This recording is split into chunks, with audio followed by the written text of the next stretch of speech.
శ్రేష్టమైన సందేశమును గత కొన్ని వారాలుగా మనం వింటూ వస్తుంటున్నాం.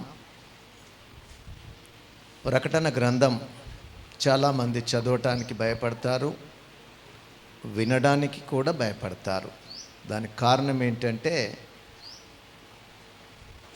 ఆ ప్రకటన గ్రంథంలో దేవుడు సంపూర్ణమైన సిద్ధపాటు కలిగిన సంఘాన్ని సూచిస్తున్నాడు. కనుక సిద్ధపడని వాళ్ళు, అలాగే కాస్త భయస్థులంతా కూడా దాన్ని చదవడం మానేస్తారు. నామకర్తలకైతే అసలు అది వినడానికే భయంగా ఉంటుంది. సో మరి అలాంటి శ్రేష్టమైన శక్తివంతమైన సందేశాలను మనం గత 7 వారాలుగా వింటూ వస్తున్నాం.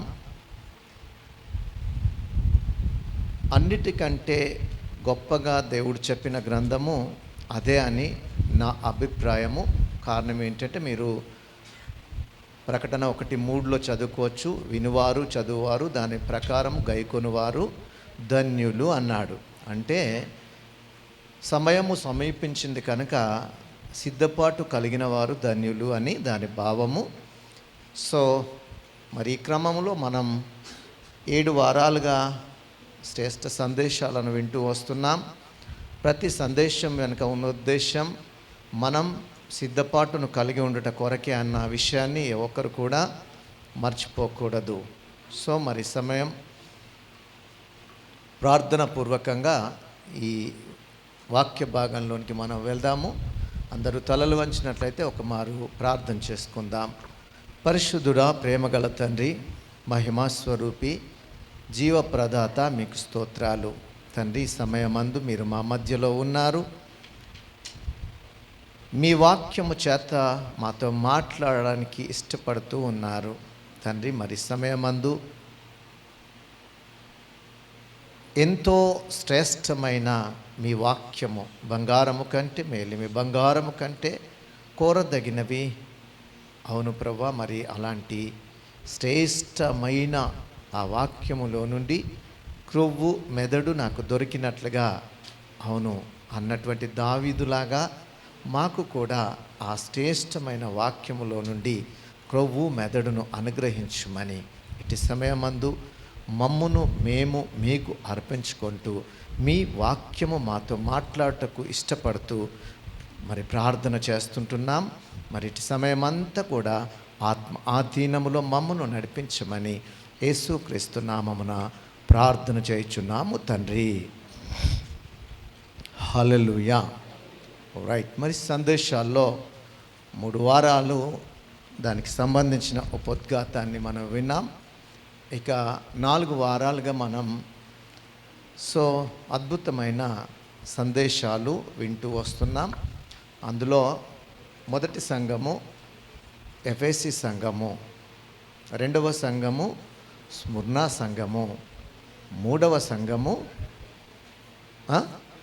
పెర్గమ సంఘము, 4వ సంఘము తుయతైరా సంఘము.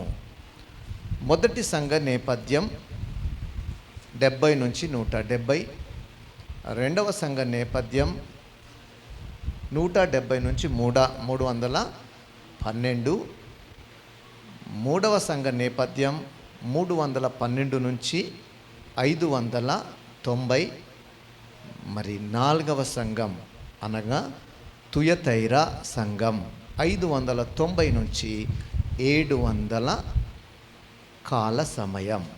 ఈ పీరియడ్ను తెలియజేసే సంఘము తుయతైరా సంఘం. సో మొదటి సంఘాన్ని అపోస్తలుల కాలమును సూచించే, అపోస్తలుల కాలాన్ని సూచించే సంఘముగా వర్ణించారు.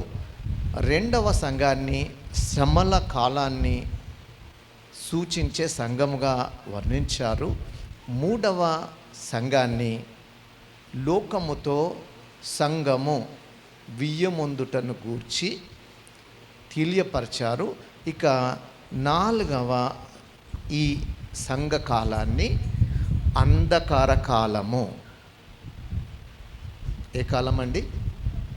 అంధకార కాలము, ఈ కాలాన్ని సూచించే సంఘముగా వర్ణించడం జరిగింది.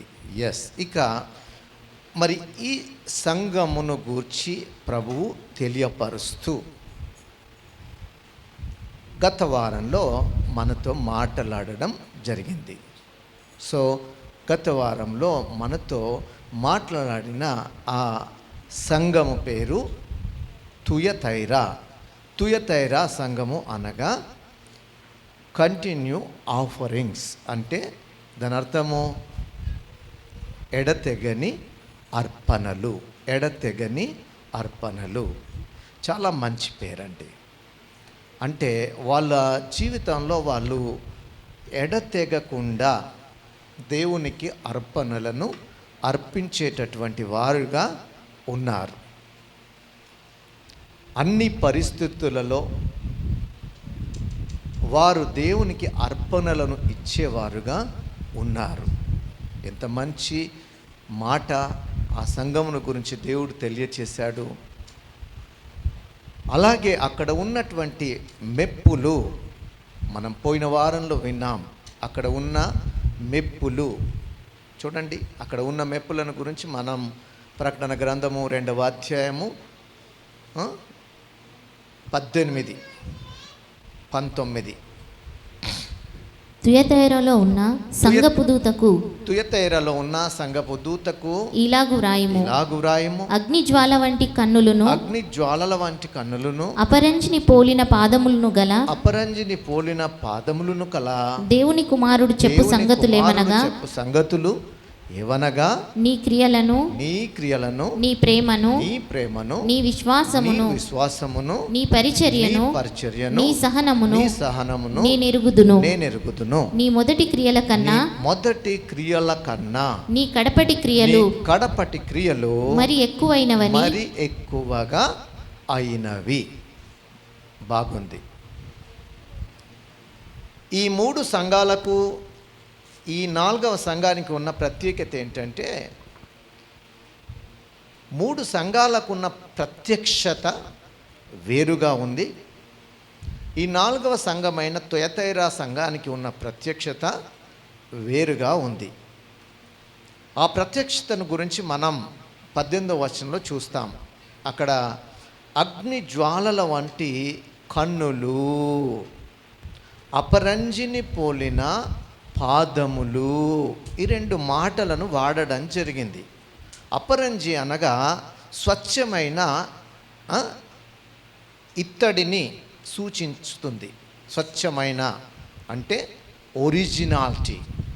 సో లోహాల్లోనికెల్లా వెరీ స్ట్రాంగ్ ఇత్తడి అంటే కఠినత్వాన్ని సూచిస్తుంది. అలాగే అగ్ని కూడా కఠినత్వాన్ని సూచిస్తుంది.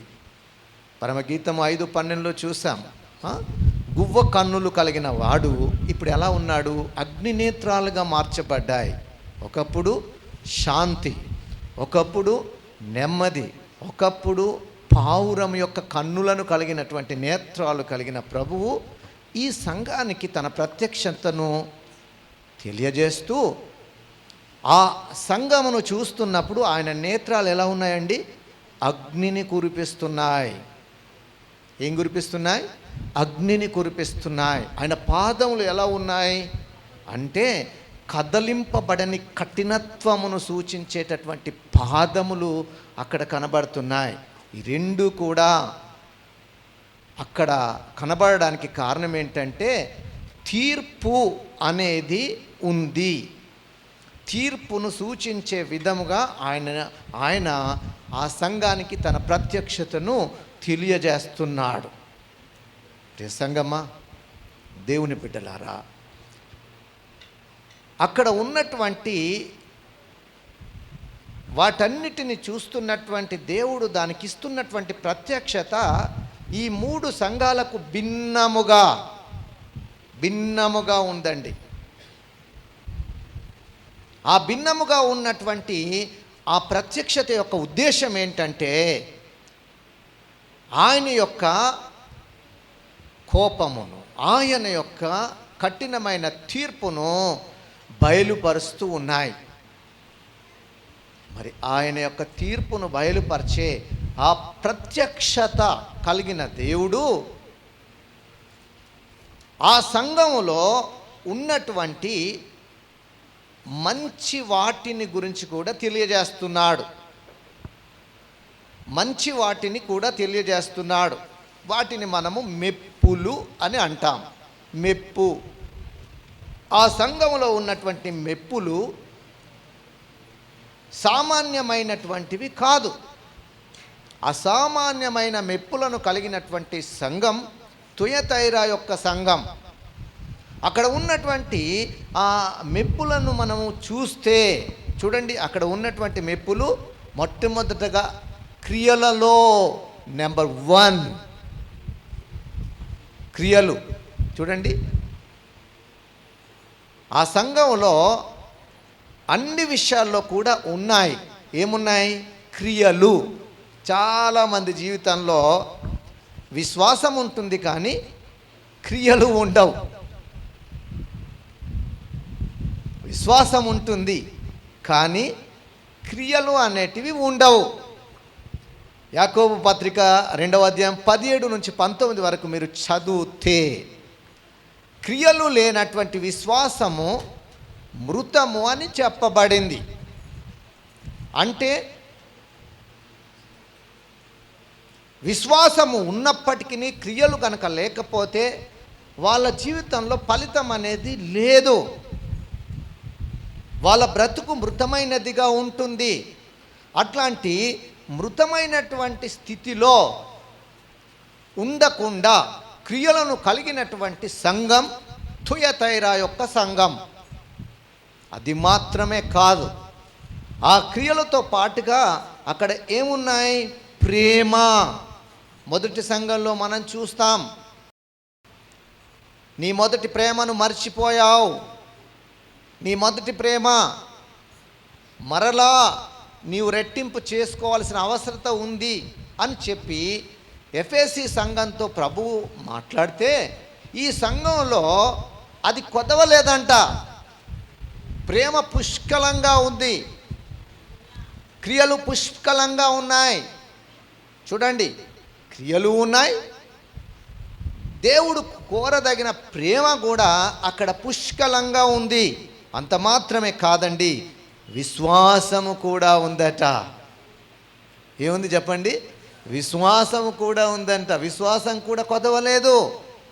దేవుడు చెప్పే ప్రతి మాటను నమ్మగలిగినటువంటి విశ్వాసం, అచంచలమైన విశ్వాసం కూడా అక్కడ ప్రభువు చూస్తున్నాడు. అది మాత్రమే కాదు, పరిచర్య. పరిచర్య అంటే ఏదైనా ఒక పని అప్పగిస్తే దాన్ని ముగించే వరకు నిద్రపోనటువంటి స్థితిలో వాళ్ళు ఉన్నారు. ఎక్కడైనా ప్రోగ్రాం ఉందంటే, ఒక సహోదరుడు ఒక సహోదరి ఏదైనా ప్రోగ్రాం చేస్తుందంటే నాకేం వచ్చింది, ఆయుధం పోయి తింటా అన్నట్లు కాదు. అర్థమైందా? వాళ్ళ ఫంక్షన్ వాళ్ళు చేసుకుంటారు, మనకేం వచ్చిందిలే అనేటటువంటి వాళ్ళు కాదు. అక్కడికి వెళ్ళి వాళ్ళతో పాటుగా షేరింగ్ చేసుకునేవాళ్ళు. అంటే వాళ్ళకు ఉన్నటువంటి దాంట్లో వీళ్ళు కూడా పాలిభాగస్తులుగా ఉండి పరిచర్యలో భాగంగా ఉండేవాళ్ళు. కానీ ఈ రోజుల్లో ఎట్లాంటి వాళ్ళు ఉన్నారు చెప్పండి? అందరిలాగా నేను కూడా పోయి 4 మెతుకులు తిని వచ్చేస్తా, ఇట్లాంటి వాళ్ళు కాదండి. ఆ సంఘంలో ఉన్న అద్భుతమైనటువంటి విషయం ఏంటంటే పరిచర్యలో కూడా వాళ్ళు భాగస్తులుగా ఉండటం, పాలి భాగస్తులుగా ఉండడం. చూడండి, ఇవన్నీ కూడా మనం నేర్చుకోవాల్సిన విషయాలు. చెప్పండి, ఇవన్నీ కూడా మనము నేర్చుకోవాల్సిన విషయాలు.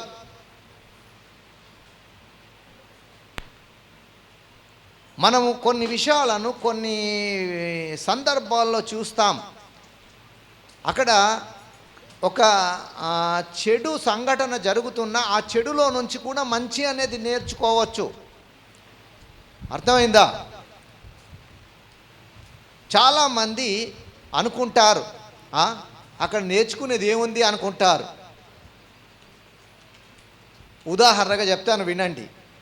మంచి ఎక్కడ ఉంటుందో చెడు కూడా అక్కడ ఉంటుంది. అయితే ఆ చెడులో నుంచి కూడా మంచిని మనం నేర్చుకోవచ్చు. ఉదాహరణగా కరెంట్ అనేది ఉంది. కరెంటును ఒకతను పట్టుకున్నాడు అనుకోండి, ప్రాణాలు పోయాడు. అప్పుడు మనం ఏం నేర్చుకుంటున్నాం? అలాంటి చెడు చేయకూడదు, అలాంటి మార్గంలో వెళ్ళకూడదు, అలాంటి తప్పటి అడుగు వేయకూడదు, అలాంటి జీవితాన్ని మన జీవితంలో ఉండకూడదు అన్న విషయాన్ని మనము మన జీవితంలో నేర్చుకోగలుగుతున్నాం. చూడండి, మరి అక్కడ ఉన్నటువంటి ఆ సంఘంలో ఉన్నటువంటి వాళ్ళ ద్వారా మనము ఇవన్నీ కూడా నేర్చుకోవడానికి ఆస్కారం ఉంది. మన జీవితాల్లో ఇంకా క్రియలు అనేటివి లేకుండా ఉన్నట్లయితే ఆ క్రియలను వాళ్ళ నుంచి మనం నేర్చుకోవడానికి ఆస్కారం ఉంది. ప్రేమ అనేది లేకపోతే ఆ ప్రేమను గురించి నేర్చుకోవాల్సిన ఆస్కారం ఉంది. విశ్వాసం అనేది లేకపోతే విశ్వాసమును గురించి నేర్చుకోవాల్సిన ఆస్కారము ఉంది. పరిచర్యలో మనం పాలిభాగస్కు లేకుండా తప్పించుకొని తిరుగుతూ ఉన్నట్లయితే ఆ పరిచర్యలో పాలిభాగస్తులుగా ఉండాల్సిన అవసరత ఉంది అని తెలుసుకోవాల్సిన ఆస్కారము ఉంది. అంత మాత్రమే కాదు, అక్కడ ఉన్నటువంటి అద్భుతమైనటువంటి విషయాలలో మనం నేర్చుకోవాల్సిన అతి ప్రాముఖ్యమైనది సహనం. సహనం. చూడండి, తమ జీవితాల్లో ఎన్నో ఎన్నో ఎన్నో ఎన్నో సమస్యలు ఎదురవుతున్నప్పుడు, ఎన్నో ఎన్నో ఎన్నో ప్రాబ్లమ్స్ ఎదురవుతున్నప్పుడు, ఎన్నో ఎన్నో ఎన్నో పరిస్థితుల మధ్యలో ఉన్నప్పుడు వాళ్ళు ఎలా ఉన్నారట? సహించుతూ ఉన్నారంట.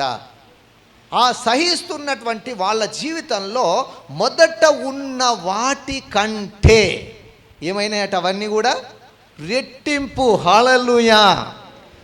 ఏమయ్యాయి చెప్పండి? రెట్టింపు అంటే ఇంకా పెరిగిపోయాయి. చాలా అద్భుతమైన విషయాలు తుయతైరా సంఘంలో మనం చూడగలుగుతున్నాం. రూతు యొక్క జీవితంలో కూడా మనం పోయిన వారంలో చూసాం. గత జీవితం కంటే ఆమె తన అత్తారింటికి వచ్చినప్పుడు, అనగా బెత్లెహేం అనేటటువంటి పట్టణానికి వచ్చినప్పుడు, గ్రామానికి వచ్చినప్పుడు అక్కడ ఇంకా అద్భుతమైనటువంటి విధముగా తాను ఉండడం మనం చూడగలుగుతున్నాం. ప్రియ దేవుని బిడ్డలారా, మొదట ఉన్నదానికంటే ఎక్కువైన స్థితి రూతు యొక్క జీవితంలో కూడా మనం చూడగలుగుతున్నాం. ఇక్కడ రూతు ఎవరు అంటే సంఘమునకు ప్రతీక. రూతు దేనికి ప్రతీక? సంఘమునకు ప్రతీక. బోయజు దేనికి ప్రతీక? రాబోవుచున్న వరుడైన క్రీస్తుకు ప్రతీక. సో అలా సంఘము అనబడే మనమందరం, సార్వత్రిక సంఘమైన ప్రపంచంలో ఉన్న క్రైస్తవులందరూ ఏం కావాలి? మునుపున్న వాటి కంటే మరి ఎక్కువైనటువంటి అద్భుతమైన రీతిగా మన జీవితాల్లో ఇవన్నీ కూడా ఎదగాల్సిన పరిస్థితి ఉంది. సో మరి ఇంత అద్భుతమైన లక్షణములు కలిగిన ఆ సంఘములో, అనగా తుయతైరా సంఘములో దేవుడు దృష్టించి చూసినప్పుడు అక్కడ ఇంకా కొన్ని భయంకరమైనవి కనబడుతున్నాయి. ఏంటా భయంకరమైనవి? అక్కడ కనబడుతున్నటువంటి భయంకరమైన, ఆ సంఘములో ఉన్నటువంటి భయంకరమైన, దేవునికి అయిష్టమైన, హేయమైన పరిస్థితులు ఏంటి అన్నప్పుడు 20 వచనంలో మనం చూస్తాం. అక్కడనే 21 2 వచనాలు. 20 అయినను నీ మీద తప్పు ఒకటి నేను మోపవలసి ఉన్నది. మీద తప్పు ఒకటి మోపవలసి ఉన్నది.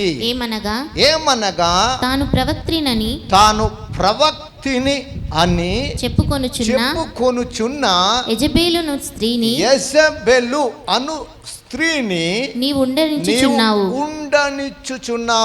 జారత్వము చేయుటకును విగ్రహములకు బలి ఇచ్చిన వాటిని తినుటకును అవి నా దాసులకు బోధించుచు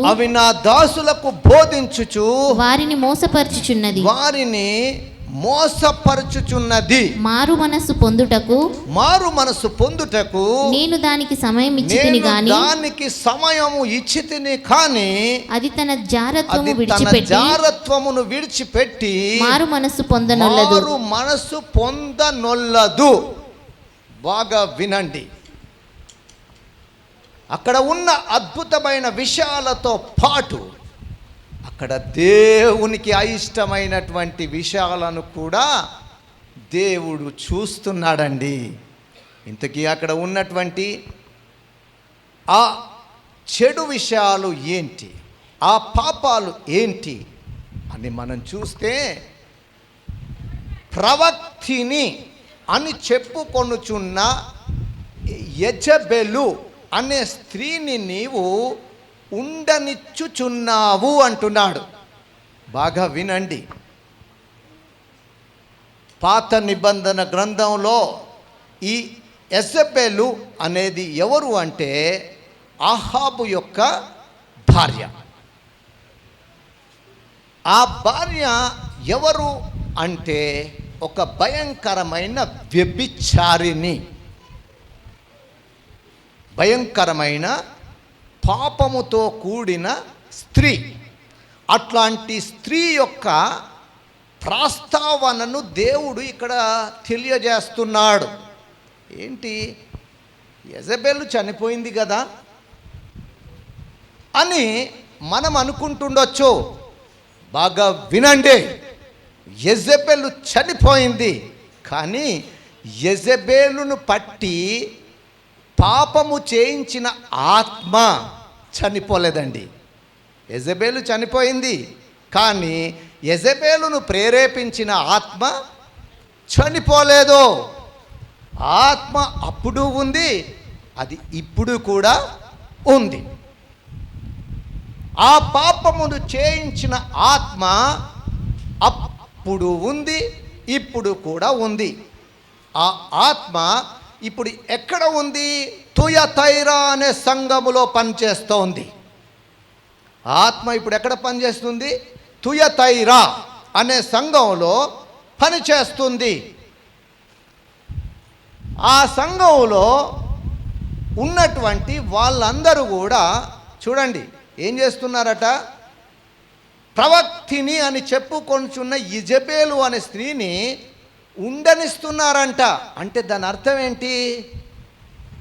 వాళ్ళకు తెలుసు ఇది పాపమని, వాళ్ళకు తెలుసు ఇది నేరమని, వాళ్ళకు తెలుసు ఇది అక్రమమైన మార్గమని, వాళ్ళకు తెలుసు దేవునికి అయిష్టంగా వెళ్తున్నటువంటి ఈ మార్గము నాశనమునకు నడిపిస్తుంది అని. కానీ తెలిసినా కూడా వాళ్ళు ఏం చేస్తున్నారు? ఉండనిస్తున్నారు. అర్థమైందా? తెలిసినా కూడా వాళ్ళు ఏం చేస్తున్నారు? మౌనంగా ఉంటున్నారు. తెలిసినా కూడా వాళ్ళు ఏం చేస్తున్నారు?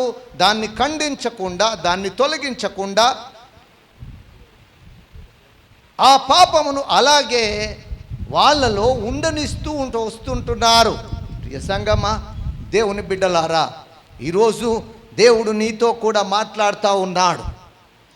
అలా రక్షణ పొందిన నీ జీవితంలో, రక్షణ పొందినటువంటి దినము నుండి మరి నువ్వు దేవునితో నడవవలసిన వాడుగా, దేవునితో నడవవలసిన దానవుగా నువ్వు ఉంటుండగా, మరి నీ జీవితంలో కూడా అట్లాంటి పద్ధతులు, అలాంటి జీవితంలో, అలాంటి జీవితంతో కలిసినటువంటి పద్ధతులు మరి ఏమైనా ఉన్నాయా చూద్దాం. మరి ఆ రోజు ఆ యెజబెలు లక్షణాలు ఏంటో, ఆ యెజబెలు యొక్క మార్గము ఏంటో, మరి ఆ సంఘంలో కనబడుతున్నటువంటి నేరాలు ఏంటో మనం ఇక్కడ చూడబోతున్నాం. చూడండి, మరి అక్కడ ఉన్నటువంటి అనేకమైన విషయాలలో, ఆ యెజబెలు యొక్క జీవితంలో ఉండే విషయాలలో చూడండి ఏమేమి ఉన్నాయట? జారత్వము. చూడండి ఏమున్నాయి? జారత్వము. రెండవది విగ్రహములకు బలి ఇచ్చినవి తినుట. మూడవది మోసం చేయుట. నాలుగవది చిల్లంగితనం, అంటే సోద చెప్పడం కావచ్చు, మాంత్రికులను ఆశ్రయించడం కావచ్చు, పిచ్చి పిచ్చి పనులు చేయడం కావచ్చు. అలాగే 5వది రంగు పూయుట. ఏంటి? మేకప్ వేసుకోవడం. మరి 6వది అబద్ధములను కల్పించుట. ఇంకా 7వది దేవుని యొక్క దాసులను హతము చేయుట. చూడండి, ఇవన్నీ కూడా యెజబేలు యొక్క కాలంలో చేసింది. అలా యెజబేలు యొక్క లక్షణాలన్నీ కూడా ఇప్పుడు ఎక్కడ కనబడుతున్నాయి? తుయతైరా అనే సంఘంలో ఈ పాపాలన్నీ కూడా కనబడుతున్నాయి. చూడండి, ఈరోజు చాలామంది మోసపోతున్నారు.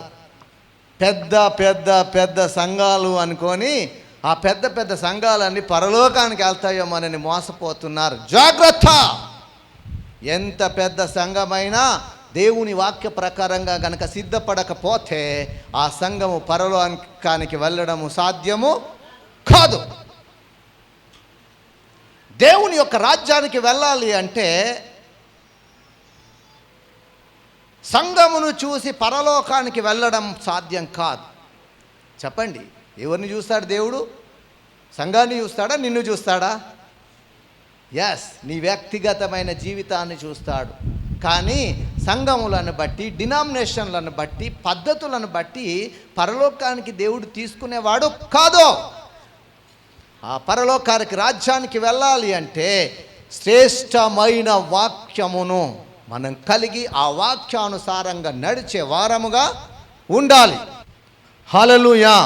చూడండి, ఆ సంఘంలో ఏం కనబడుతున్నాయి? భయంకరమైన పాపాలు కనబడుతున్నాయి. భయంకరమైన దేవునికి అయిష్టమైన మార్గాలు కనబడుతున్నాయి. పేరుకు మంచి ఎన్నో క్రియలు కలిగినటువంటి సంఘముగా ఉన్నప్పటికీ ఆ సంఘంలో అనేకమైన రహస్యమైనటువంటి పాపములు కనబడతా ఉన్నాయి. అలాంటి భయంకరమైన పాపములు అనేకుల యొక్క జీవితాలలో కనుమరుగై ఉంటాయండి. చూడండి, పైకి మంచి వాళ్ళుగా కనబడ్డప్పటికీ కనబడనటువంటి పాపములతో అనేకులు ఎక్కడుంటారు? దేవుని యొక్క మందిరములలో, దేవుని యొక్క సన్నిధానములలో ఉంటారండి. మరి అలాంటి ఆ భయంకరమైనటువంటి ఆ పరిస్థితులలో ఆ సంఘాన్ని దేవుడు చూస్తున్నప్పుడు ఆ సంఘమును హెచ్చరిస్తున్నాడు. అక్కడ ఉన్నటువంటి పాపమును హెచ్చరిస్తున్నాడు. చూడండి, ఏమంటున్నాడు? నీవు యెజబెలు అనే స్త్రీని, చెప్పండి, అదేమని చెప్పుకుంటాట? ప్రవక్తిని.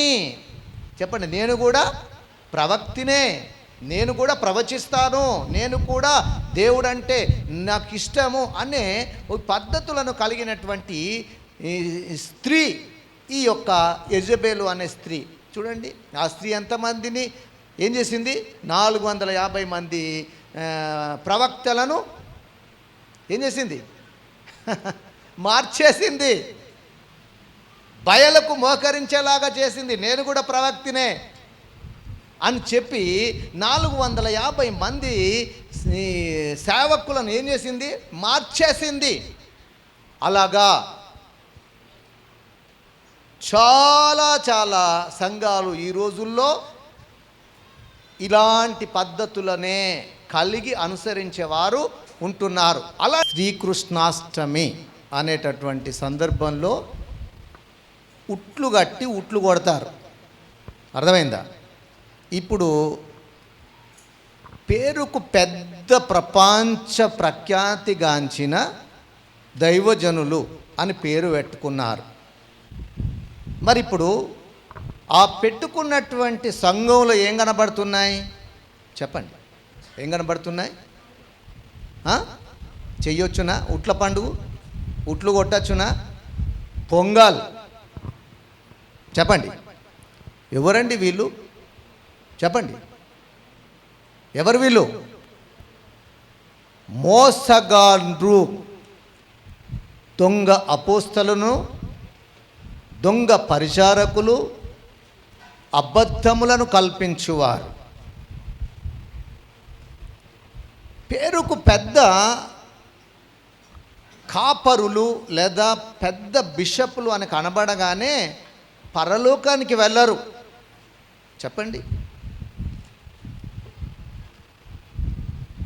విగ్రహారాధన చేయొచ్చా? అదేంటండి విగ్రహారాధన? ఎఫెసీ 4:17 నుండి చదివితే, మీరిక మీదట అన్యజనులు నడుచుకొనినట్లుగా నడుచుకొనకూడదు అని ప్రభు పేరట మిమ్మను బ్రతిమలాడుచున్నానంటాడు. వారైతే జీవమను కృపావరములో నుండి వేరు చేయబడిన వారై వారి మూర్ఖత చొప్పున జరిగిస్తున్నారు. చెప్పండి. ఇప్పుడు వీళ్ళెవరండి? మూర్ఖులు కాదా? వాక్యానికి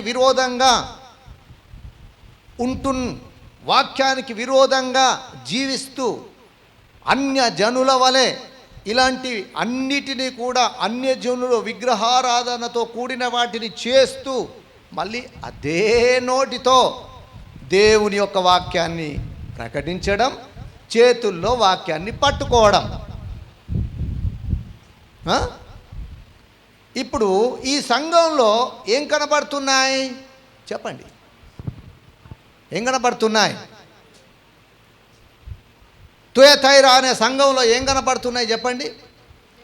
జారత్వం. ఇదే జారత్వం అంటే. ఒకరి పేరు చెప్పుకొని ఇంకొకరితో వియ్యమొందడము అంటే ఇదే. ఇట్లాంటి జారత్వంతో కూడినటువంటి సంఘాలు ఎన్నో ఉన్నాయి. నీకు పైకి కనబడే ఆడంబరం కాదు నిన్ను పరలోకానికి చేర్చేది. పైకి మాట్లాడే మాటలు కాదు నిన్ను పరలోకానికి చేర్చేది.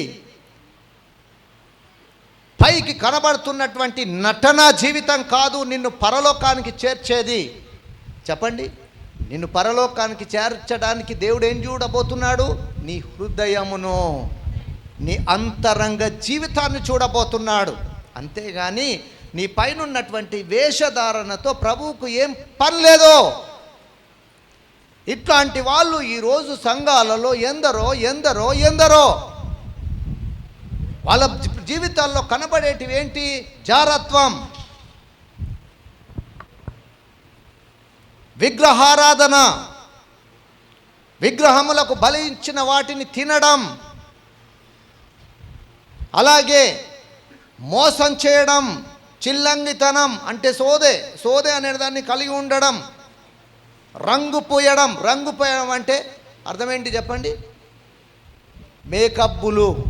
చూడండి, చాలామంది స్త్రీలు తమకున్న అందాన్ని కాకుండా ఇంకేం చేస్తారంటే, ఏంటి ఇక్కడ బ్యూటీ పార్లర్, బ్యూటీ పార్లర్లకు ఏం చేస్తారంటే ఇంకా ఎక్స్ట్రాడినరీ, అర్థమైందా కదా? ఎక్స్ట్రాడినరీ చేసుకుంటారు. హైబ్రూస్ కట్ చేయడం, ఓకేనా? ఇంకా కొంచెం చమక్కు అని కావడానికి అంత కలర్ ఊసి కడిగి పెంచుకోవడం. ఏమండి, ఎలకతోలు తెచ్చి ఎన్నాళ్ళు కడిగిన నలుపు నలుపే కానీ తెలుపు అవుతుందా? కానీ ఇలాగా రంగు పూయడం, ఇట్లాంటివి అన్నీ కూడా దేనికి సంబంధించినవి చెప్పండి? అన్యజనులకు సంబంధించినవి. పూర్వకాలంలో ఈ మేకప్లు, రంగులు ఇవన్నీ కూడా ఎవరు పోసుకునేవాళ్ళు? రాజులను భ్రమింపజేసే రంభలు, ఊర్వశులు. వాళ్ళని ఏమంటారు మన మోటు భాషలో? చెప్పండి.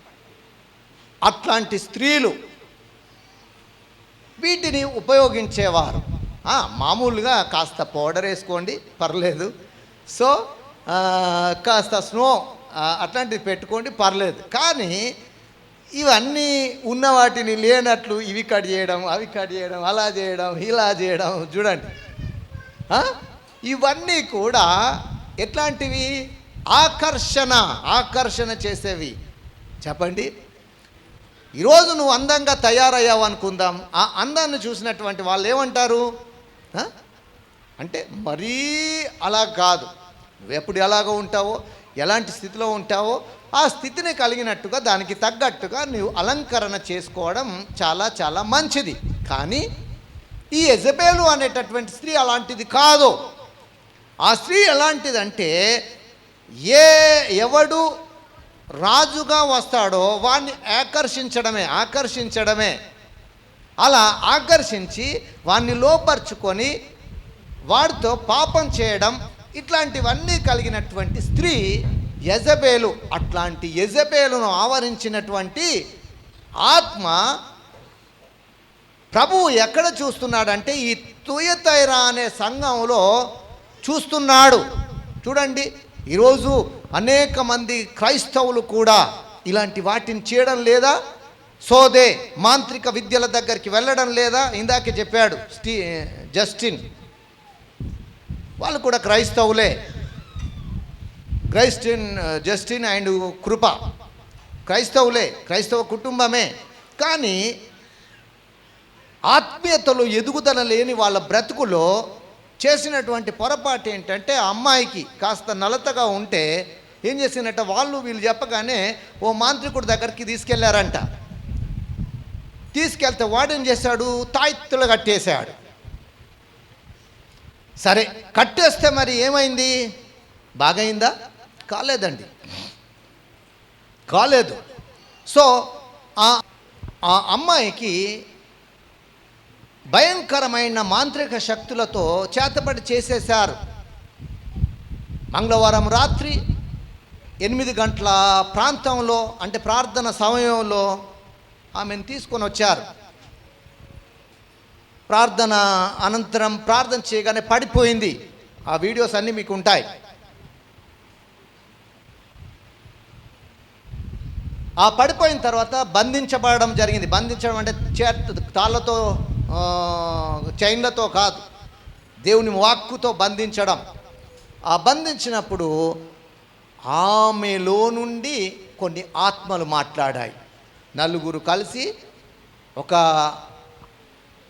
స్త్రీ 4 పురుషులు కలిసి ఆమెను చేతపడి ఒక బొమ్మను చేశారంట. ఆ బొమ్మను చేసి ఆ బొమ్మను ఎక్కడ కాలిస్తే అక్కడ బర్రలుగా కావడం. బర్రలు అంటే ఇక్కడ కాలిస్తే ఇక్కడ బర్ర అవ్వడం, ఇక్కడ కాలిస్తే ఇక్కడ బర్ర అవ్వడం, ఇక్కడ కాలిస్తే ఇక్కడ బర్ర అవ్వడం, ఇక్కడ కాలిస్తే ఇక్కడ ఇట్లాగా ఎక్కడ ఆ బొమ్మకు కాట్లు వేస్తే అంటే కాలుస్తే ఇక్కడ ఆమె శరీరం పైన అవి అవ్వడం. ఎవరికి అర్థమవుతుంది? ఏ సైన్స్కి అర్థమవుతుంది? చెప్పండి, ఏ డాక్టర్కి అర్థమవుతుంది? ఇలా ఆ బొమ్మను చేసి చిత్రహింసలు చేసి బాధ పెట్టి వాళ్ళకున్నటువంటి డబ్బు ఒళ్ళు గుళ్ళగా చేసి వాళ్ళను బికారీలుగా మార్చి ఆ తరువాత జరిగేదేంటో తెలుసా? అమ్మాయిని కానీ ఆ అబ్బాయిని కానీ చంపి పారేయడం. ఇట్లాంటి భయంకరమైనటువంటి పరిస్థితులు కలిగినటువంటి ఆ పరిస్థితులతో ఉండేటటువంటి పరిస్థితి ఆ అమ్మాయి జీవితంలోనికి వచ్చింది. మరి అప్పుడు మన వాళ్ళను తీసుకొని ఇక్కడికి వచ్చినప్పుడు మరి దేవుడు అద్భుతమైన రీతిగా దానంతటి నుండి విడిపించి ఈరోజు ఇంత సంతోషకరమైన సమయంలో ఉండేలాగా ఆయన కృపనిచ్చాడు. హల్లెలూయా. కానీ అలాంటి పరిస్థితిలో ఉన్నటువంటి పరిస్థితుల్లో ఎక్కడికైనా వెళ్తే ఏం చేస్తారు? ఏముందిలే ప్రార్థన చేసుకొని పోతుంది అంటారు. పోతుందా? మంచి మాటలకు చింతకాయలు రాలుతాయా? రాలవండి. దేవుని యొక్క శక్తితో, దేవుని యొక్క కృపతో విడిపిస్తే వాళ్ళు విడుదలను పొందుతారు. అయితే ఈరోజు సంఘాలు ఏం చేస్తున్నాయి? ఇంకా సజీవమైనటువంటి దేవుని యొక్క శక్తిని నమ్మక, దేవుని యొక్క వాక్యాన్ని నమ్మక, దేవుని యొక్క శక్తిపై ఆధారపడక వీళ్ళేం చేస్తున్నారంటే అటు ఇటు కాని పరిస్థితుల్లో వాటన్నిటిని కూడా తమలో ఉంచుకుంటున్నారు. అది ఏంటి? దాన్ని ఏమంటున్నాడు ఇక్కడ అన్నప్పుడు జారత్వము. చూడండి, జారత్వము అనేది ఉంది. అలాగే విగ్రహములకు బలి ఇచ్చిన వాటిని తినడం అనేది ఉంది. వాళ్ళు చేస్తున్నది దేని కొరకు? విగ్రహములకు బలి ఇచ్చి. అంటే మీకు పేరు సపరేట్. ఏం సపరేట్? ఏ రోజుకి వస్తున్నాడు, దేని కొరకు వస్తున్నాడు, ఏ దినంగా వస్తున్నాడు, దేని నిమిత్తంగా వస్తున్నారు, దేనిని బట్టి ప్రేరేపించుకొస్తున్నారు. మరి అలాంటప్పుడు అలాంటి వాటిని తినడానికి బుద్ధి లేదా? అలాంటి తినడం సరి అయిందేనా?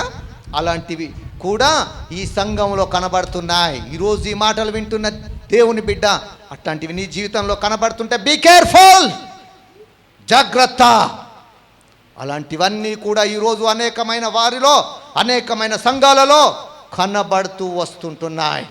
పేరుకు పెద్ద సంఘాలే కావచ్చు, పేరుకు పెద్ద ప్రసంగికులు కావచ్చు, వాళ్ళు ఎంత పెద్దవాళ్ళైనా సరే దేవుని యొక్క వాక్యముతో నడవకుండా గనుక ఉంటే వాళ్ళ జీవితంలో వాళ్ళు దొంగలు, దొంగ పరిచారకులు, సాతాను యొక్క ఏజెంట్లు. కాబట్టి అలాంటి వాటిని నమ్మి మోసపోకండి, అలాంటి వాటిని నమ్మి బలహీనులు కాకండి, అలాంటి వాటిని నమ్మి బలహీనమైనటువంటి స్థితిలో ఉండకండి. సత్యమైనటువంటి వాక్యము, శ్రేష్టమైనటువంటి వాక్యమును కలిగి ఆ వాక్యమును చూస్తూ నడిచేవారుగా ఉండాలని ప్రభు పేరట మనవి చేస్తున్నాను. చూడండి దేవుని యొక్క వాక్యంలో ఏమనుందో ఒకసారి చూద్దాం. 1 యోహాను 4వ అధ్యాయము 1వ వచనము 6వ వచనము. ప్రియులారా, అనేకులైన అబద్ధ ప్రవక్తలు లోకములోనికి బయలు వెళ్ళి ఉన్నారు. చూడండి, లోకములోనికి బయలుదేరి వెళ్ళి ఉన్నారు. గనుక ప్రతి ఆత్మను నమ్మక ఆయా ఆత్మలు దేవుని సంబంధమైనవో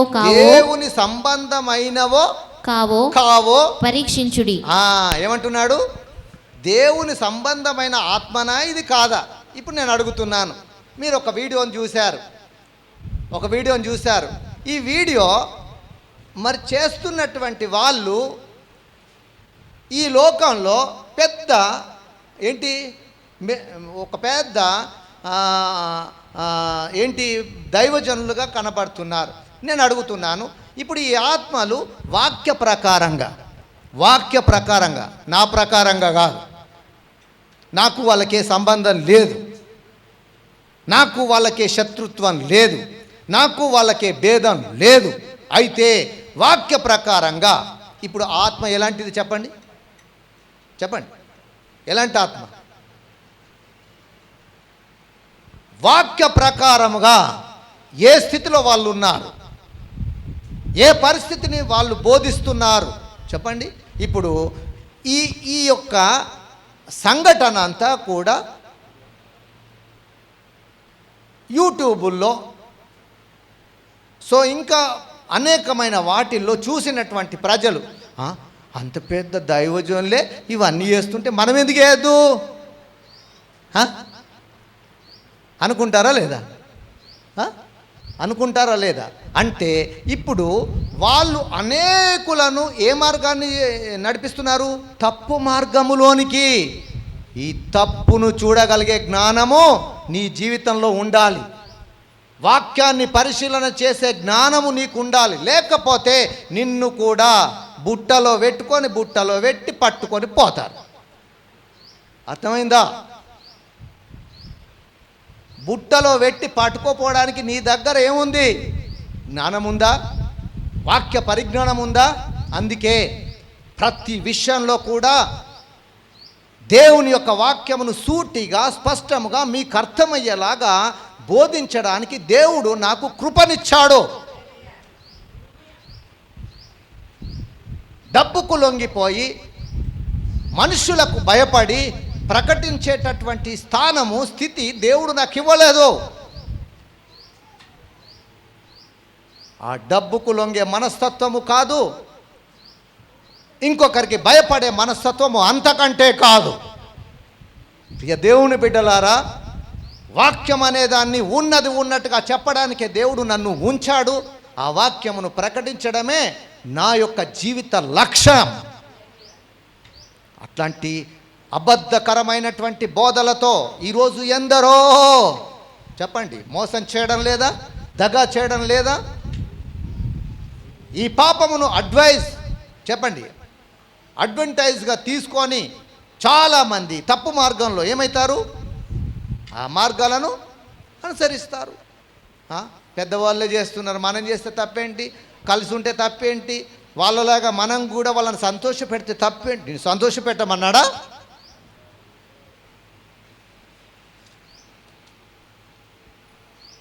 దానికి భిన్నముగా ఉండడానికే దేవుడు నిన్ను ఈ లోకంలో ఏర్పరిచాడు. అయితే ఈరోజు చాలామంది ఇలాంటి బుద్ధిహీనమైన స్థితిలో ఉంటున్నారండి, ఇలాంటి అక్రమమైన మార్గంలో వెళ్తున్నారండి. దేవుడు గుంపులను చూసేవాడు కాదు, దేవుడు మనుషులను చూసేవాడు కాదు.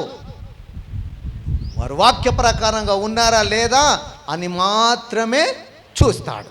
అంతేకాని వారు ఎలాంటి స్థితిలో ఉన్నా పర్వాలేదులే అనే దేవుడు కాదు. తుయతైరా అనే సంఘంలో ఏం కొదువు ఉంది చెప్పండి? క్రియలు ఉన్నాయి, విశ్వాసం ఉంది, పరిచర్య ఉంది, ప్రేమ ఉంది, సహనం ఉంది. ఇన్ని మంచి లక్షణాలు కలిగినటువంటి వాళ్ళల్లో మరి ఇవన్నీ ఎందుకు చూస్తున్నాడు చెప్పండి? ఈరోజు పెద్ద పరిచర్య చేస్తున్నాడంటే ఆ పెద్ద పరిచర్య వెనుక ఉన్న ఈ భయంకరమైన పరిస్థితి చూస్తే ఈ పరిస్థితిలో అందరూ కూడా పర్లేదు అని చెప్పి ఆ తప్పటి అడుగులు వేసే అవకాశం ఉంది, ఆ తప్పు మార్గాలను అనుసరించే అవకాశం ఉంది. కనుక జాగ్రత్త. దేవుని వాక్యం సెలవిస్తుంది ఏమని? అబద్ధ బోధకులు లోకంలోనికి ప్రవేశిస్తారు. కనుక ఏ ఆత్మ ఎలాంటిదో చెప్పండి. ఇప్పుడు ఇక్కడ కనబడ్డ ఆత్మలు రంగురంగుల పాపలు, రంగురంగుల రాట్నం అన్నట్టు రంగురంగుల పాపలు కనబడ్డాయి కదా. ఏ ఆత్మ ఎట్లాంటిది? ఆత్మ ఎట్లాంటిది? ఆత్మను పరిశీలన చేయాల్సిన అవసరం లేదా? ఆత్మ ఎలాంటిదో పరిశీలన చేయాల్సిన అవసరం లేదా? ఆ ఆత్మ ఏ స్థితిలో ఉందో పరిశీలన చేయాల్సిన అవసరత మనకు ఉందండి. ఎందుకంటే వాళ్ళు నడుస్తున్నటువంటి ఆ భయంకరమైన పరిస్థితి, ఆ వైరస్ మనకు అంటకూడదంటే వాక్యము దగ్గరికి మనము రావాలి. ఎక్కడికి రావాలి? వాక్యము దగ్గరికి. వాక్యం దగ్గరికి వచ్చినప్పుడు వాళ్ళేంటిదో, నువ్వేంటిదో, నేనేంటిదో కదా ఎక్కడ కనబడుతుంది? వాక్యం దగ్గరనే. వాక్యంకు దూరంగా ఉన్నప్పుడు అన్నీ మంచిగానే ఉంటాయి, కానీ వాక్యం దగ్గరికి వచ్చిన తర్వాత వాక్యంలో మనం చూస్తే వాళ్ళు కరెక్టా, మనం కరెక్టా? ఏది కరెక్టు చెప్పండి? ఏది కరెక్టు? దేవుని వాక్యము కరెక్టా లేకుంటే మనుషులు కరెక్టా? ఎవరు కరెక్టు? వాక్యమును చూడండి, అంతేకాని మనుషులను బట్టి మోసపోకండి.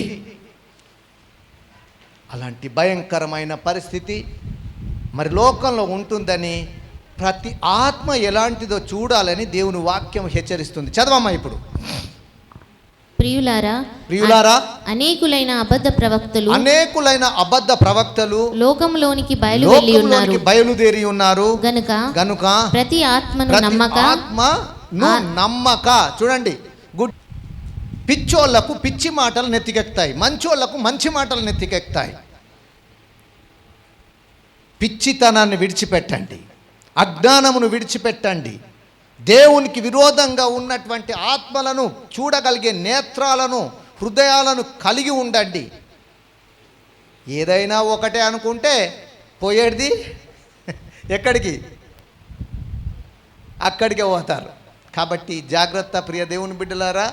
ప్రతి ఆత్మను మనము చూడాలి, వాళ్ళ నడవడిని, వాళ్ళ క్రియలను, వాళ్ళ పద్ధతులను అన్నీ కూడా చూచి అప్పుడు ఇది సరి అయినదా కాదా. వాక్యానికి భిన్నంగా ఉన్న ప్రతి ఒక్కడు గుడ్డివాడే. ఆ గుడ్డివాడిని చూసి మనం కూడా వెళ్తే మనం కూడా గుంటలో పడిపోతాం. అట్లాంటి గుంటలో పడకుండా వాక్యమును చూడాలని ప్రభువు సెలవిస్తున్నాడు. చూడండి, ఇంకా ఫిలిప్పీ పత్రిక 1వ అధ్యాయం 9 నుంచి 11 వరకు చదవండి. ఫిలిప్పీ పత్రిక 1వ అధ్యాయము 9-11 వరకు. మీరు శ్రేష్టమైన కార్యములను వివేచింపగలరు చూడండి, కదా. మీరు శ్రేష్టమైన కార్యములను వివేచింపగలవారగుటకు వివేచింపగలవారు అగుటకు మీ ప్రేమ తెలివితోను సకల విధములైన అనుభవ జ్ఞానముతోను కూడినదై అంతకంతకు అభివృద్ధి పొందవలెననియు. అంతకంతకు చూడండి, ఇంకా ఇలా మనం చూసిన తర్వాత కూడా ఇంకా మూర్ఖత్వంలో మనం ఉంటే మనకేముంటుంది చెప్పండి? అంతకంతకు అభివృద్ధి కావాలంటున్నాడు. దిగజారిపోవడం కాదు, భక్తిహీనతలోనికి వెళ్ళడం కాదు, బలహీనులు కావడానికి కాదు, అంతకంతకు అభివృద్ధి పొందవలెననియు ఇందువలన దేవునికి మహిమయు స్తోత్రమును కలుగునట్లు మీరు యేసుక్రీస్తు వలనైనా నీతి ఫలములతో నిండుకొనిన వారై క్రీస్తు దినమునకు నిష్కపటులను నిర్దోషులను కావలెననియు ప్రార్థించుచున్నాను. అంటే దేవుని యొక్క దినమున మనమందరం కూడా నిర్దోషులమైన వారుగా, చెప్పండి, దోషము అనేది మన మీద మోపబడనటువంటి విధముగా మనము ఇక్కడ సిద్ధపడాలి. చూడండి, దోషము అనేది మన జీవితంలో కనబడకుండా ఉండే విధంగా మనము సిద్ధపాటును కలిగి ఉండాలి.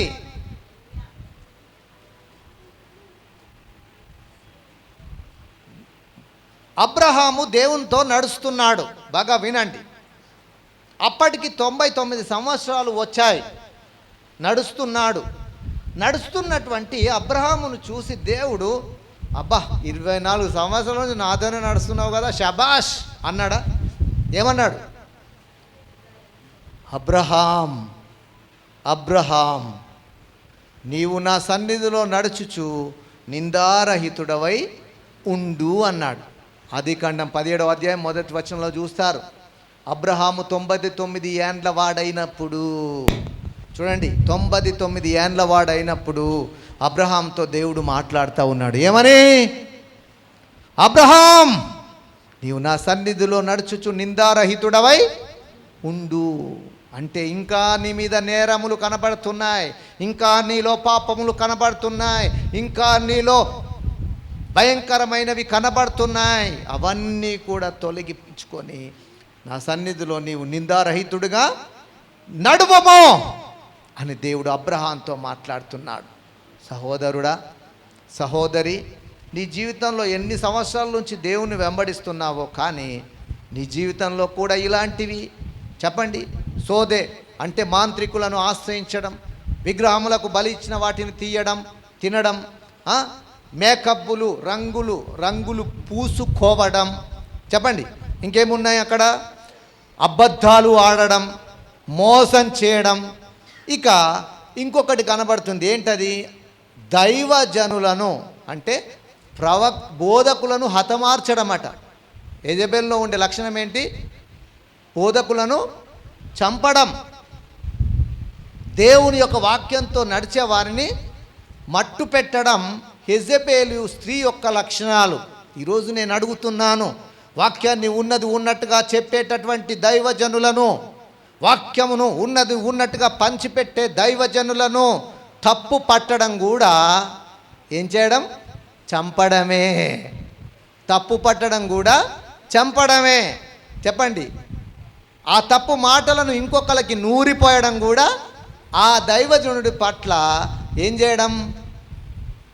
చెప్పండి, పాపమును అంటే దైవజనుడి మీద వ్యతిరేకతను నేర్పించినప్పుడు ఆ దైవజనుడిని హతమార్చడమే కదా.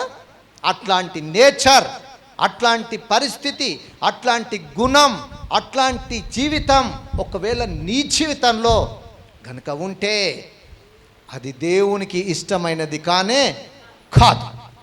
అట్లాంటివన్నీ కూడా తుయతైరా అనే సంఘంలో ప్రభువు చూస్తున్నాడు. అయితే అవన్నీ చూస్తున్నటువంటి ప్రభు ఆ సంఘంకి ఏమిచ్చాడండి? అవకాశం. కానీ అవకాశం ఇచ్చినా కూడా అది మార్పు పొందదు అంటున్నాడు. చూడండి, అవకాశం ఇచ్చినా కూడా మార్పు పొందనొల్లదు. అంటే దేవునికి ఏం తెలుసు? నువ్వు మార్చబడేది తెలుసు, మార్చబడనిది కూడా తెలుసు. వాక్యానికి భయపడేది తెలుసు, వాక్యానికి భయపడని జీవితం కూడా తెలుసు. అయితే వాక్యానికి భయపడే వాళ్ళు ఎందరో, వాక్యానికి భయపడకుండా ఉన్నవాళ్ళు ఎందరో, ఇవన్నీ కూడా ప్రభువు ఈ తుయతైర అనే సంఘంలో చూస్తున్నప్పుడు అక్కడ కనబడుతున్నటువంటి దృశ్యాన్ని మనం ఇంకా కాస్త లోతుగా తెలుసుకుందాం. 24వ వచనాన్ని చదవండి. అయితే తుయతైరలో కడమవారైన మీతో అనగా ఈ బోధను అంగీకరింపక. చూడండి, ఏ బోధను ఇప్పుడు ఇంకా క్లియర్గా చెప్తున్నాడు. ఈ బోధను అంగీకరింపక సాతాను యొక్క గూఢమైన అంటే అంతు చిక్కని. చూడండి, ఇవన్నీ ఈరోజు క్రైస్తవులకు అంతు చిక్కుతున్నాయా? సోద చెప్పుకోవడం, మంత్రకాలను ఆశ్రయించడం అంతు చిక్కుతుందా? కిరాస్తానోళ్ళే, కానీ మళ్ళీ కొంచెం బాధ. అంటే ఈ బాధ ఎందుకు వచ్చింది? దేవునికి మాట విననందువలన. అది గ్రహించారు కానీ ఆ తప్పుదములు ఒప్పుకోరు, కానీ ఆ పాపమును విడిచిపెట్టారు, కానీ ఆ పాపమును అట్లా పెట్టుకొని మళ్ళీ ఏం చేస్తారు? మాంత్రికుల దగ్గరికి వెళ్ళి ఆశ్రయించడం. ఇట్లాంటివి చెప్పండి, ఈరోజు ఎంతమందిని చూపించాలి? ఎంతమంది జీవితాల్లో ఇలాంటివి కనబడుతున్నాయి? ఇలాంటివన్నీ కూడా ఎలాంటివి? భయంకరమైనవండి. అయితే ఆ భయంకరమైన వాటిని గ్రహించలేనటువంటి అజ్ఞానంతో కూడిన వాళ్ళు కొందరైతే, చూడండి, వాటి విషయంలో జాగ్రత్త పడిన వాళ్ళు మరికొందరు అక్కడ కనబడుతున్నారు. చదవమ్మా. అనగా ఈ బోధను అంగీకరింపక సాతాను యొక్క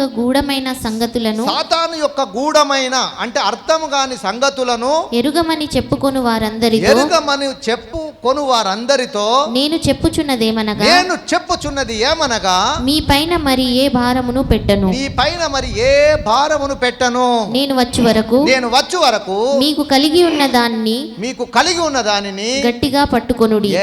చూడండి, అంటే ఈ సంఘంలో సాతాను లక్షణములతో నడుస్తూ జీవిస్తున్న వాళ్ళు ఉన్నారు. వాటిని అసలు వాటి జోలికి వెళ్ళకుండా పరిశుద్ధముగా జీవిస్తున్నటువంటి దేవుని పిల్లలు కూడా ఉన్నారు. చూడండి, అదే ఇక్కడ చెప్తున్నాడు, మెన్షన్ చేసి ఏమని? మళ్ళీ ఒకసారి చదువు. అనగా ఈ బోధను అంగీకరింపక ఏ బోధను? సాతాను బోధ, యెజబెలు బోధను.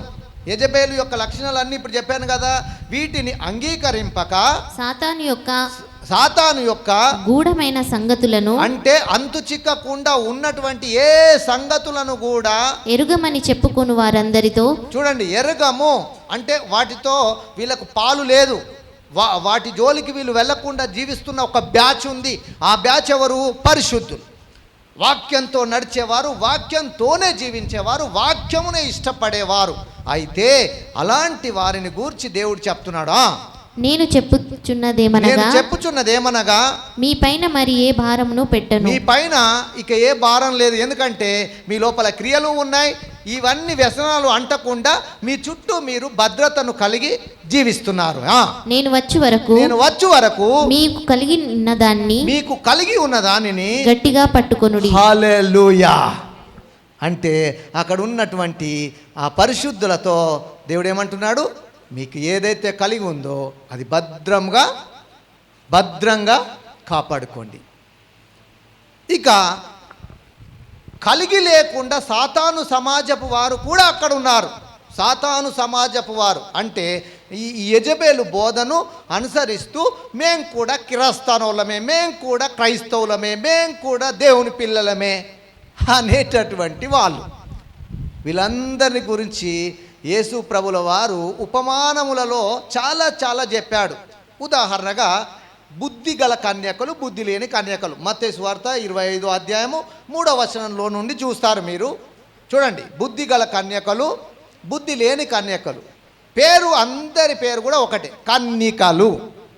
కన్యకలు కదా, 10 మంది పేరు కూడా కన్యకలే. కానీ కాస్త లోతులోనికి వచ్చే వరకేమో బుద్ధి గలవారు అన్నాడు, బుద్ధి లేనివారు అన్నాడు. చూడండి, బుద్ధి గల కన్యకలేమో పెళ్లి కుమారుడు రాక కొరకు ఎదురు చూస్తూ తమ దివిటీలను సిద్ధపరచుకొని ఉన్నారు. బుద్ధి లేని కన్యకలు కూడా దివిటీలు పట్టుకున్నారు, కానీ సిద్ధపాటు కలిగి లేకుండా నిద్రిస్తున్నారు. చూడండి, మీరు అక్కడ చదువుకుంటారు. మత్తయి సువార్త 25వ అధ్యాయం 3వ వచనంలో నుండి చదివితే మీకు అక్కడ కనబడుతుంది, చదవకండి.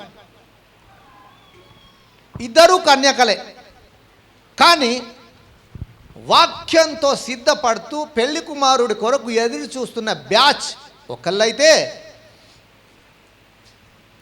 దివిటీలు పేరుకు పట్టుకున్నారు, కానీ సిద్ధపడకుండా ఎదురు చూడకుండా నిద్రిస్తున్న వాళ్ళు కొందరు.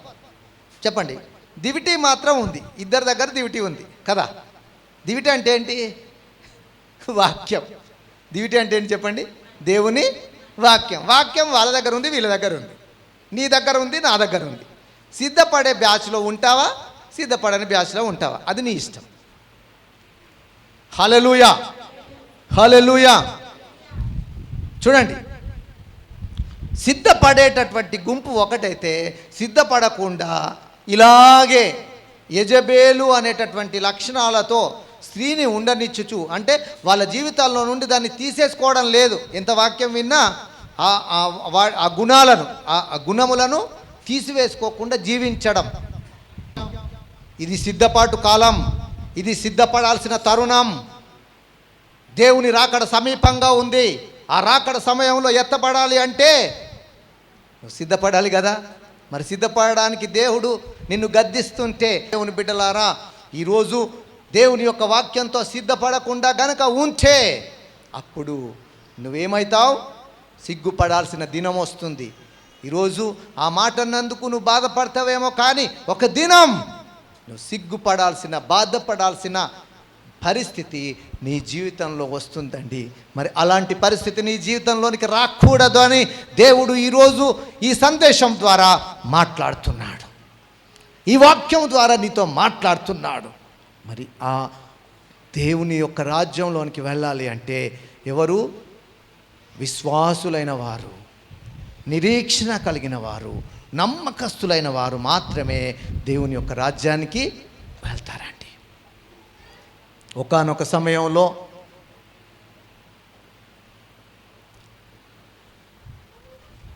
ఒక వ్యక్తి ఓ రోడ్డుపై నడుస్తున్నాడంట. ఆయన పేరు ఆనంద్ అనే వ్యక్తి ఒక రోడ్డుపై నడుస్తున్నాడు. ఆయనతో పాటు అతని కుక్క కూడా వాకింగ్ చేస్తూ ఉంది.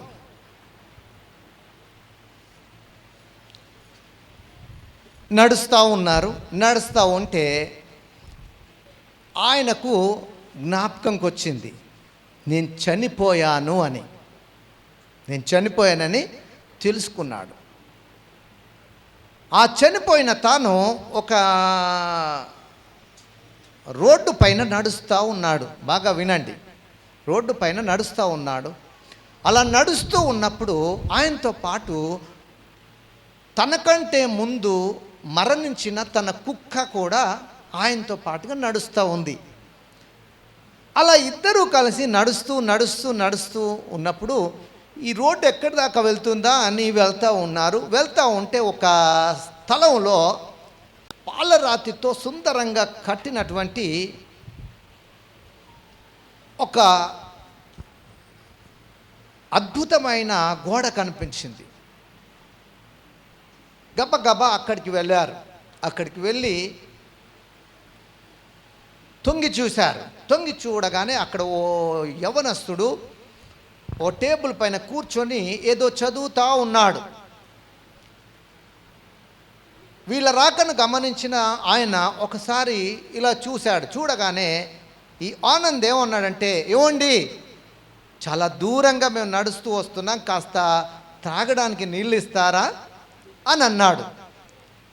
అప్పుడు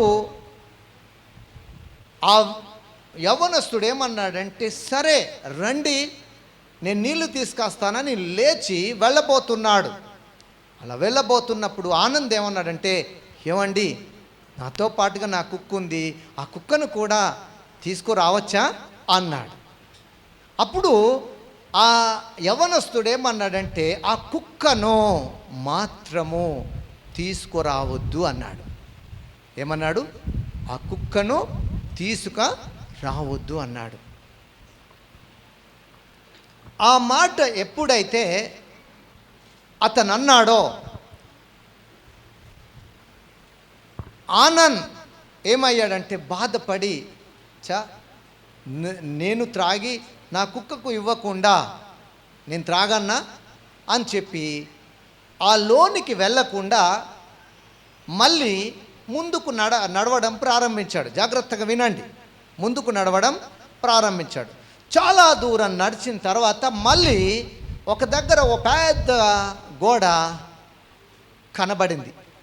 అచ్చం ఇప్పట్లాగే ఉన్నటువంటి గోడ కనబడింది. అప్పుడు అంతకంటే ముందు ఇక్కడ ఉన్న వ్యక్తిని కలిసినప్పుడు ఏమన్నాడంటే, ఇది ఏంటండి అంటే, ఇది పరలోకం అంటని చెప్పేసి అన్నాడు. ఏంది? ఆ యవ్వనస్తుని అన్న తర్వాత ఆ వ్యక్తి నీళ్లు తీసుకొని రావడానికి వెళ్తూ ఉంటే ఏమన్నాడు, నా కుక్కను కూడా తేవచ్చు అంటే, ఇది కుక్కను తేకూడదు, మీరు మాత్రమే రండి అని చెప్పేసి అనగానే ఆ యవ్వనస్తుడు ఆనంద్ ఏమన్నాడంటే, నేను రాను అని చెప్పి ముందుకు వెళ్తూ ఉంటే ఇంకొక గోడ కనిపించింది. అక్కడ కూడా పరలోకం అనే బోర్డు ఉంది. పరలోకం అనే బోర్డు ఉంది. తొంగి చూడగానే అక్కడ కూడా ఒక యవ్వనస్తుడు కనబడుతున్నాడు. తెల్లని వస్త్రాలతో ఉన్నటువంటి యవ్వనస్తుడు కనబడుతున్నాడు. ఆ యవ్వనస్తుని చూడగానే, ఏమండి నేను రావచ్చా అన్నాడు. అంటే నిరభ్యంతరంగా రావచ్చు అన్నాడు. అప్పుడు ఆనంద్ ఏమన్నాడంటే, నాతో పాటుగా ఉన్న నా కుక్క కూడా దాహంతో ఉంది, తను కూడా రావచ్చా అని అన్నాడు. అప్పుడు ఆ లోపల ఉన్న వ్యక్తి ఏమన్నాడంటే, నిరభ్యంతరంగా మీ కుక్కను కూడా తీసుకొని రండి, అక్కడ పంపు ఉంది, నీళ్లు బాగా వస్తాయి, అలాగే దాని ప్రక్కలో గిన్నె ఉంది, ఆ గిన్నెలో ఆ కుక్కకు నీళ్లు పెట్టండి, మీరు కావలసినంత నీళ్లను త్రాగండి అని అన్నాడు. వాళ్ళిద్దరూ లోపలికి వచ్చేసారు. వచ్చిన తర్వాత తన కుక్కకు నీళ్లు తాగించి తను సమృద్ధిగా నీళ్లు త్రాగి ఆ దాహం తీరిన తర్వాత ఆ యవ్వనస్తుని దగ్గరికి వచ్చాడు. వచ్చి, అయ్యా ఏంటి ఇక్కడ పరలోకం అనే బోర్డు ఉంది, ఇంతకంటే ముందు కూడా నేను పరలోకం అనే బోర్డు చూశాను అని అన్నాడు. అప్పుడు ఆ యవ్వనస్తుడు ఏమన్నాడంటే, మీరు చూసింది పరలోకం కాదు, అది నరకం అని చెప్పేసి అన్నాడు. అప్పుడు ఈ ఆనంద్ ఏమన్నాడంటే, అదేంటి మరి మీ పేరును వాళ్ళు కాపీ కొట్టుకొని వాళ్ళు అలా చేస్తున్నారు కదా, మరి అలాంటప్పుడు మీరు వారిని గద్దించి బెదిరించి మీ పేరు వాడుకోకుండా చేయొచ్చు కదా అని చెప్పేసి తన సందేహాన్ని అడిగాడు. అప్పుడు ఆ యవ్వనస్తుడు ఏమన్నాడంటే, వారు వాడుకొని మాకేం పర్వాలేదు అని చెప్పేసి అన్నాడు. వాడు వాడుకుంటే మాకేం నష్టం లేదు, మాకేం పర్వాలేదు అన్నాడు. అదేంటండి వాళ్ళు వాడుకుంటే మీకేం నష్టం లేదా? అవును, మాకేమీ నష్టం లేదు. కారణం ఏంటంటే వాళ్ళు అక్కడ నిన్ను లోపలికి రమ్మని చెప్పారు. లోపలికి రమ్మని చెప్పినప్పుడు నువ్వేమడిగావు? నీ కుక్కను కూడా రావచ్చా అని అడిగావు. ఒకవేళ నీ కుక్కను కనుక వదిలి నువ్వు లోపలికి వెళ్తే నువ్వు తిరిగి వచ్చేవాడవు కాదు. నువ్వు ఆ లోపలికి వెళ్ళకుండా నీ కుక్కతో పాటుగా నువ్వు వచ్చావు కదా. అలా నీలాంటి యథార్థ పరులు, నీలాంటి నీతి పరులు, నీలాంటి విశ్వాసము కలిగిన వాళ్ళు మాత్రమే ఇక్కడ ఉండడానికి వీలుంటుంది. కనుక వాళ్ళు మాకు ఈ రకంగా మేలు చేస్తూ ఉన్నారు అన్నాడట. అంటే అర్థం, విశ్వాసము కలిగిన వారు ఎవరో వారు తప్పించుకొని మా దగ్గరకు వస్తారు, విశ్వాసం లేని వాళ్ళందరూ అక్కడే నరకంలోనికి వెళ్ళిపోతారు. చూడండి, తన కుక్కకున్న పేరేంటి చెప్పండి? విశ్వాసము గల జంతు. మరి విశ్వాసముతో తన జీవితకాలం అంతా యజమానుని దగ్గర ఉన్న కుక్క ఇప్పుడు తనతో పాటుగా ఉంటే ఆ కుక్కను వదిలిపెట్టి తన స్వార్థం కొరకు నీళ్లు త్రాగి వస్తే ఆ నీళ్లు త్రాగి వచ్చినటువంటి వాడు యథార్థపరుడా, మంచివాడా? అలాంటి నీతి లేని వాళ్ళందరూ కూడా నరకంలో ఉంటారు. యథార్థపరులైన నీతిమంతులు మాత్రము పరలోకానికి వస్తారు. ఆ రకంగా మరి పాపము అనేది కలిగిన వాళ్ళు, యథార్థత లేని వాళ్ళు, నీతి తప్పిన వాళ్ళందరూ కూడా అక్కడే ఆగిపోతారు. విశ్వాసులు మాత్రము ఈ పరలోకం చేరుకుంటారని ఆయన చెప్పాడంట. ప్రియ దేవుని బిడ్డలారా, ఈరోజు ఈ మాటలు వింటున్న నీ జీవితంలో, మన జీవితంలో కూడా విశ్వాస జీవితం కలిగిన మనం విశ్వాసులుగా ముందుకు ఇంకా సాగే వాళ్ళుగా ఉండాలి, కానీ ఆగిపోయే వాళ్ళుగా కాదు. మరి ఈ యొక్క తుయతైరా సంఘములో లోక పరిస్థితుల మధ్యలో ఆగిపోయి సాతాను మభ్యపెట్టే పాపములలో చిక్కిపోయి బానిసత్వములో బందీలుగా ఉండి పేరుకు మాత్రం క్రైస్తవులుగా కనబడుతున్నటువంటి విశ్వాసులు మాత్రము అక్కడ కనబడుతున్నారు. అయితే అందులో కొందరు మరి ఆ సాతాను యొక్క బోధకు తలవంచక నీతి కలిగి బ్రతుకుతున్నటువంటి వాళ్ళు కూడా ఉన్నట్టుగా ప్రభువు అక్కడ చూస్తున్నాడు. మరి అలాంటి వాళ్ళలో మనము కూడా ఉండి దేవుని యొక్క కృపను పొందేలాగా ఉండాలని ప్రభు పేరట మనవి చేస్తుంటున్నాను. ప్రియ సంగమా, మరి ఆ రోజు ఆ తుయతైరా అనేటటువంటి సంఘంలో ఈ సాతాను బోధకు తలవంచక ఉన్నటువంటి పరిశుద్ధులు కూడా ఉన్నారు. అలాంటి వారికి దేవుడు ఇస్తున్న సందేశం ఏంటంటే, నేను వచ్చు వరకు నీకు కలిగి ఉన్న దానిని చేపట్టుకొని ఉండు అని దేవుడు దానికి తెలియజేస్తున్నాడు. ఎస్, మరి ఈరోజు దేవుని పిల్లలమైన మన జీవితంలో కూడా మనకు దేవుడిచ్చినటువంటి నీతిని, యథార్థతను, భక్తిని, మంచిని, ప్రేమను, విశ్వాసమును ఇవన్నీ కూడా మనము కలిగి మన ఆయన రాకడ వరకు సిద్ధపాటు కలిగిన వారముగా ఉండాలి.